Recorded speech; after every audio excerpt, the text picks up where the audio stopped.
Hi, folks. We're going to pick up with warfare at sea. I'm just switching this out real quick. There we go. Okay, so remember that the Anaconda Plan had three parts. And one aspect of the Anaconda Plan was that the North was going to blockade all southern ports, meaning both on the Atlantic coast and the Gulf Coast, meaning the Gulf of Mexico. With that blockade, the Union was actually quite successful because by 1863, the Southerners in a lot of areas were feeling the food shortage. Okay, shortages of food in the South reached critical levels by 1863, where Southerners in several cities staged bread riots. Starving civilians took to the streets to demand food from the Confederate government. So the blockade was working in that sense where the people were getting upset with their government. The South initially thought that the British would break the blockade because the British obviously were going to want cotton for their factories. The South hoped that the need would be so great that the British would actually want to do that. But it turned out that the British had already bought enough cotton that would last them for another year plus. So definitely they are not motivated to break the blockade simply for the need of cotton. Additionally, the British at this time have not completely, leading up to this time period, they have not completely chosen a side. They were still trading with the North as well because the North provided grain or sold grain that the British needed just as much, if not more, than they needed cotton. So Great Britain was unwilling to enter the war to help the South and tried to remain neutral, but we know that after the scenario with the Emancipation Proclamation and slavery becomes an issue, meaning that the North is now going to fight to end slavery, the British are going to side with the North, thus making things obviously a little more one-sided. So let's backtrack a moment, though, to take a look at the navies during the Civil War. Officially, the Confederates didn't have a navy, meaning an official navy. Yes, they used ships, but they were oftentimes private ships, or they were sunken ships that had been able to be restored and recovered and repaired and used again for battle. The North, when the war starts, the Union had 42 ships in the Navy. By the end of the war, there were over 600 ships. So obviously, again, they didn't have a ton, but they were able to produce. So let's talk about the ironclad ships. The South's first ironclad warship, and these were covered in 4-inch metal plates. So the inventor of the ironclad ship had a hard time convincing authorities that the ship could float, let alone be used in battle, because, that idea, like it's going to be so heavy, but hello, physics. Some of you are taking physics and you know all about that, but I'll let Mr. Rissa explain that to you or something. So the Merrimack was initially a Union ship that had been sunk. The South recovered it. They were able to bring it back up. They covered it in 4-inch iron plates and they renamed it the Virginia. And this ironclad ship for the South steams into Norfolk Bay in Virginia and starts to attack Union ships. And this was an unexpected attack. It was attacking ships that were part of the blockade there. And so obviously the North isn't just going to sit around and be like, cool, thanks, we're just going to roll with this. No, they're like, hey, we are not going to tolerate this, even though your ironclad took out 2 of our ships yesterday. We're going to do battle with you today, March 9th, 1862. So the South's ironclad ship meets with the North's ironclad ship called the Monitor. They duke it out in the bay for 2 hours, 2+ hours, and really did very little damage to one another. Moving forward from this, what's the outcome? Well, the outcome is this ironclad situation definitely works. Your ship is going to be harder to destroy, and virtually it's going to be indestructible compared to just regular wooden ships. However, the other outcome is the fact that the Union has the capability to build new ships during the war, not just buy ships from other private owners, but to build new ships. And 70 of the new ships that were built were in fact ironclad. And the South just did not have the resources to do that. So again, one aspect of the Anaconda Plan and part of why the North was successful was the development of ironclad ships. The Mississippi River Valley. Another part of the Anaconda Plan was to take the Mississippi River Valley because that was going to allow for the North to essentially divide and conquer the South. And we know that, or hopefully by now we understand that when you divide, you're going to be cutting off the ability to effectively communicate between the two sides and move goods, people, troops, resources between the two sides.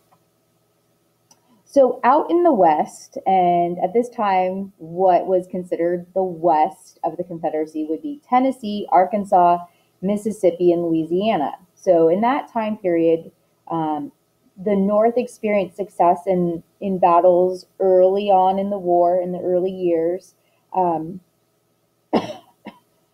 including the first year of the war, 1861, but the Union had continued success into 1862 and 1863.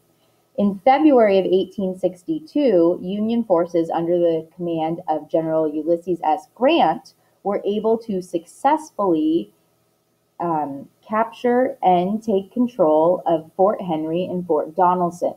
If you look at the map that's up above here on this screen, there are the little splats that are to the western portion, towards the western portion of Tennessee.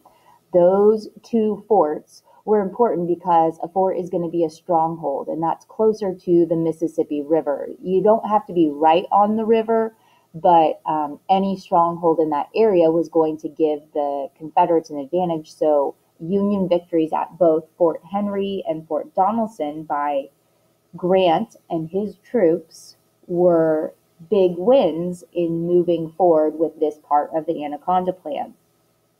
So with that success, the North moves ahead with their plan to divide the South in half.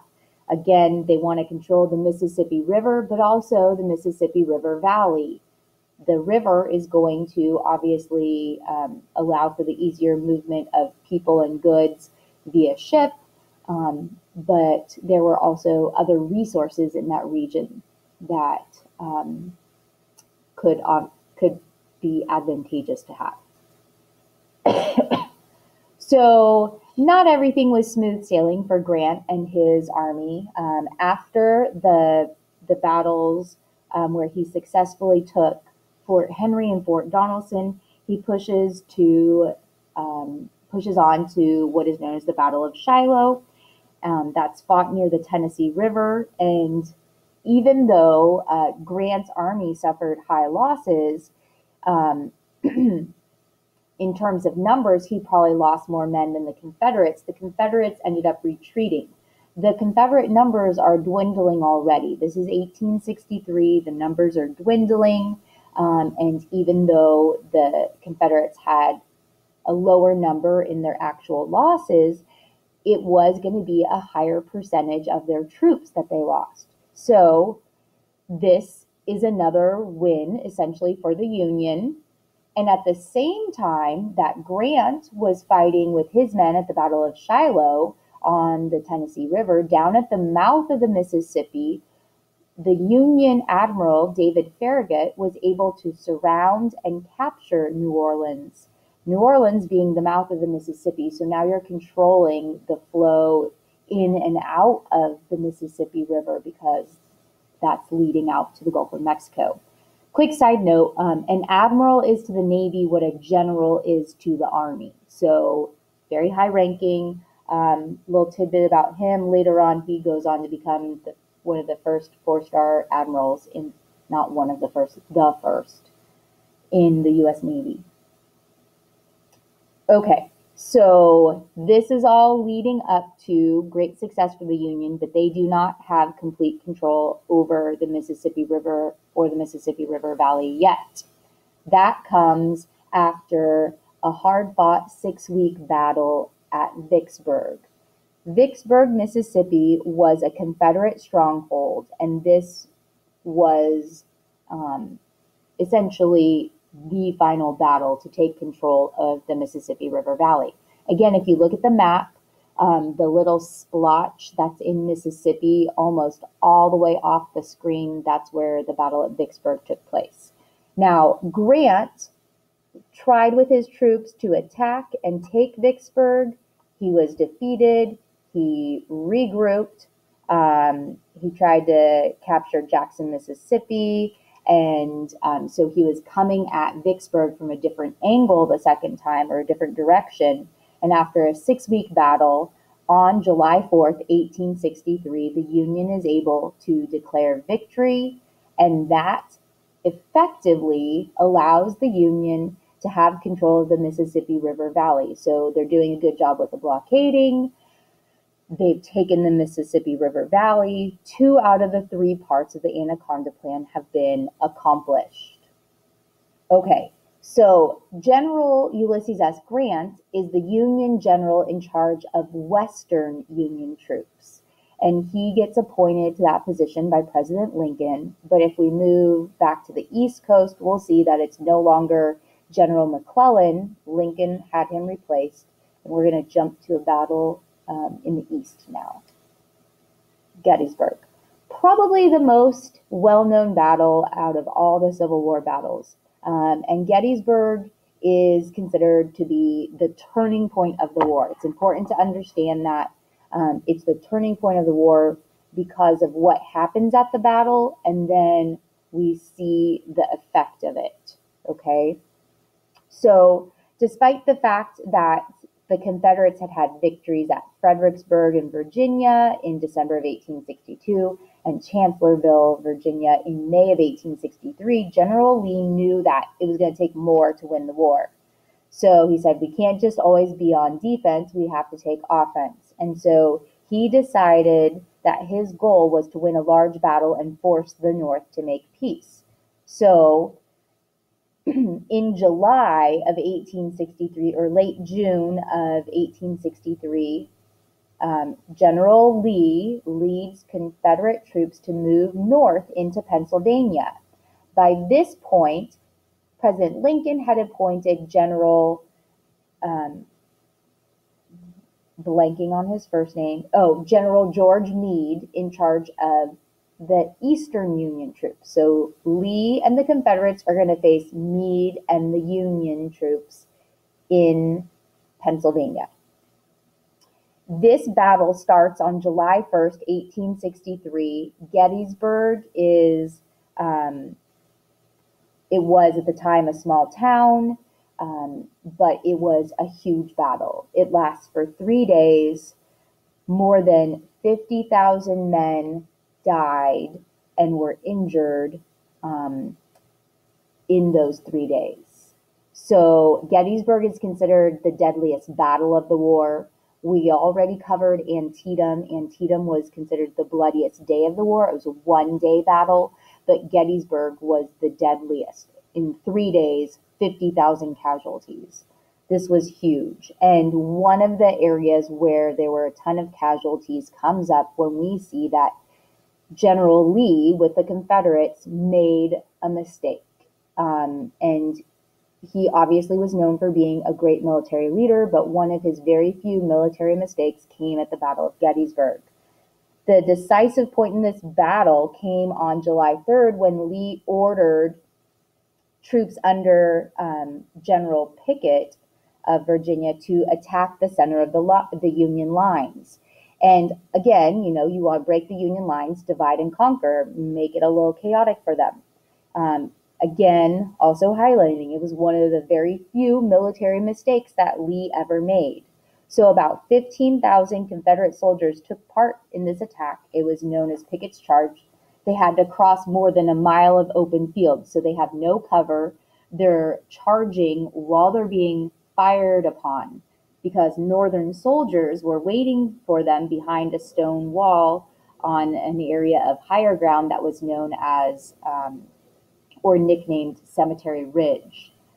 In that charge, more than 6,500 Confederate soldiers fell as casualties.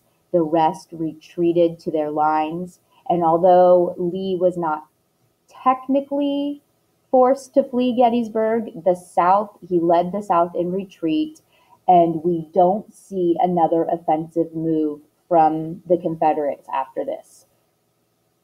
This is July of 1863. The war's still going to last for almost 2 more years. So the South is playing defense for the rest of this time. It was a disastrous defeat. The Confederate Army was badly weakened, and yet they carried on. Remember, I referred to General Lee as the heart of the Confederacy, and as long as he kept going, they would keep going. So the Battle of Gettysburg took place in July of 1863. Later that year, in November, there was a ceremony at Gettysburg to dedicate a cemetery for soldiers who had died in the battle. Okay.